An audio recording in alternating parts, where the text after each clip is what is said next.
हे महाकाल, मैं जानता हूं कि इन अपशकुनों के द्वारा तुम मुझे डरा रहे हो, जिससे मैं हार मानकर उस राम के चरणों में झुक जाऊं, क्योंकि राम हर समय तुम्हारे सामने अपने हाथ बांधे सहायता के लिए गिड़गिड़ाता रहता है। इसलिए तुम मेरी उपेक्षा करके उसकी सहायता करना चाहते हो।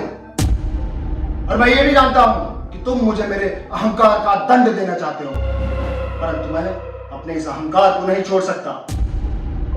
मुझे मेरी शक्तियों पर अहंकार करने का पूर्ण अधिकार है, क्योंकि मैंने ये शक्तियां किसी दान में नहीं प्राप्त की।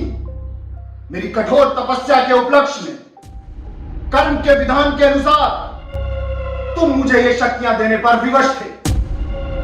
अपने बाहुबल से मैंने ये शक्तियां प्राप्त की हैं, इसलिए मुझे इन पर अहंकार हुआ। और जब कोई अपूर्व शक्ति प्राप्त करता है तो उसे तुम्हारी माया ही अपनी शक्तियों के मद में पागल कर देती है।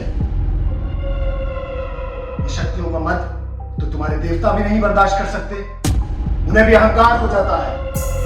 बस यही अवस्था मेरी है कि शक्तियां पाकर मुझे इनसे अहंकार हुआ, और इस अहंकार और शक्ति के मद को सहन नहीं कर सका, दूसरों पर अत्याचार करता रहा। धर्म के विरुद्ध अधर्म के मार्ग पर चलता रहा हूं, तो इसका दंड भी तो भोगना पड़ेगा।